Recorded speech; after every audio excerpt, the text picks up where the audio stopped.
हम देखें माजिद हुसैन, पाकिस्तान में इंसाफ नहीं है इसलिए मौसरा गोरों में तकसीम हो गया है। तैयब बलोच लोगों को इख्तियार दिला रहा है ताकि जब लोगों को रद्द-ए-अमल दिखाएं तो साफ़ी एक गुड्डे की गर्वे की शक्ल में PTI पर पुल पारें। इससे आज कामयाबी मिल ही गई। आप साफ़ियों की इखलाकी और खसूस सुनने के लिए तैयार हो जाएं। ये बात माजिद हुसैन ने सही बात की कि मुल्क के अंदर इंसाफ का कानून नहीं है। ये जो साफ़ियों का टोला बैठा हुआ है इनको जब याद नहीं है जब इमरान रियाज खान के ऊपर जुल्म ज़बर हुआ, जब असर शरीफ को कत्ल किया गया, उनको शहीद किया गया, जब बाकी साफ़ियों के ऊपर क्रैकडाउन किया गया, जुल्म ज़बर किया गया, असर टूर को उठाया गया, बाकी छोटे मोटे साफ़ियों को उठाया गया, उनके ऊपर जुल्म ज़बर किया गया। उनको उस वक्त इनको समझ नहीं आया, उस वक्त मीडिया के ऊपर ये नहीं चला कि हमारी साफ़ी बरादरी के साथ ये किया जा रहा है, इसको रोकना चाहिए। आज तैयब बलोच के ऊपर अटैक हो गया, वो भी उसकी बदतमीज़ी की वजह से, उसके गंदे रवैये की वजह से। PTI के कारकुनान और PTI के लॉयर नहीं मेटर पंचोटा ने उसको सबक सिखाया है, तो इसके अंदर गलती नहीं है। ऐसे लोगों को सबक सिखाना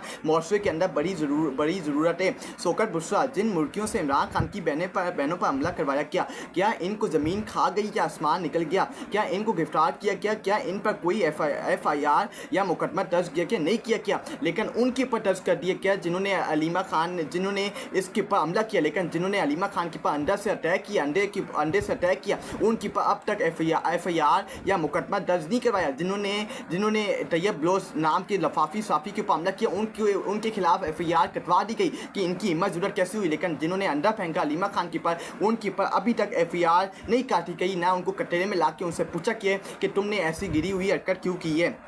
हारून रशीद, हज़रत मौलाना फजल रहमान 27वीं तरमीम की मंजूरी में इतनी ही मदद करेंगी जितनी 26वीं यानी तरमीम में की थी। कोई दिन में हकीकत खुल जाएगी।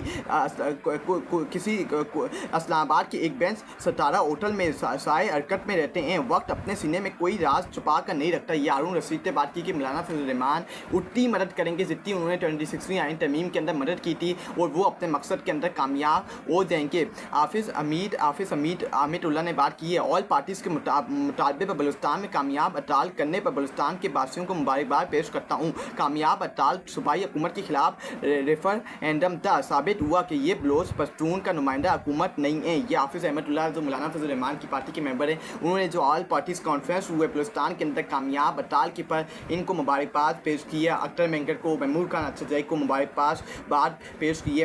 फ़हीम अख्तर मलिक, तैयब बलोच को छोड़कर पुलिस सिलाब पर तवज्जो दें, मुल्तान की तस्वीर जलालपुर में इंसानी अलमिया जन्म ले सकता है। ये फ़हीम अख्तर सही बात है।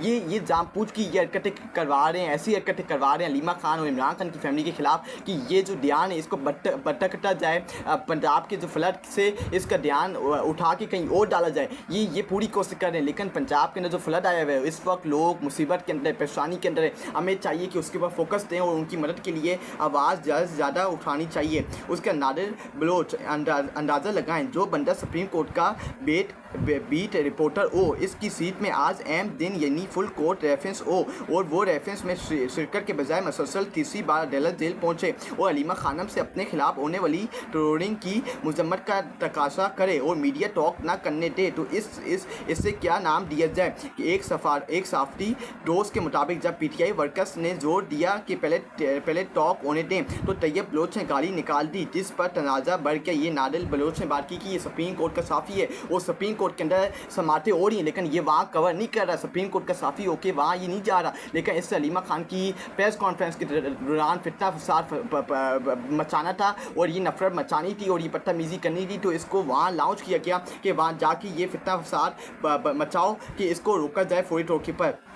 अफसोस से कहना पड़ेगा इमरान प्रोजेक्ट के सारे साफ़ी आपके चैनल पर हैं। इमरान प्रोजेक्ट के खिलाफ पीपल पार्टी का बयानिया टॉय करने वाले साफ़ी बेरोजगार फिर रहे हैं। तैयब बलोच का कुछ अरसे कबल सजील मेमत से किया गया सवाल, ये है तैयब बलोच की असल हकीकत कि ये असल हकीकत है, ये ड्रामेबाज साफ़ी हैं, इनको बेनकाब करना ज़रूरी है। मुआशरे के अंदर अगर आपके पास ऐसे साफ़ी मौजूद हैं जो आपके मुआशरे को तबाह और बर्बाद कर रहे हैं, जो आपके मुआशरे को तबाह डिस्ट्रॉय कर रहे हैं, इन साफ़ियों को कटरे में ला के इनके ऊपर क्रैकडाउन करना चाहिए, इनका हिसाब किताब लेना चाहिए। उसका रकम देखें, साफ़ी तैयब बलोच को सिर्फ और सिर्फ इखलाकियात राय पर मार पीट का निशाना बनाया गया, जो कि नाकाबिल कबूल है। सख्त कार्रवाई अमल में लाई जाएगी। जब दलील ना हो तो मारपीट का रास्ता इख्तियार किया जाता है। इस केस में भरपूर साथ दूंगा। अता तारा ने बात की है कि ये जो अता तारा ने ये बात की है जो साफ़ी तैयब बलोच को मारपीट का निशाना बनाया कि इससे इन्होंने मजम्मत की है। मैं इनसे पूछना चाहता हूँ अता तारा बंदर से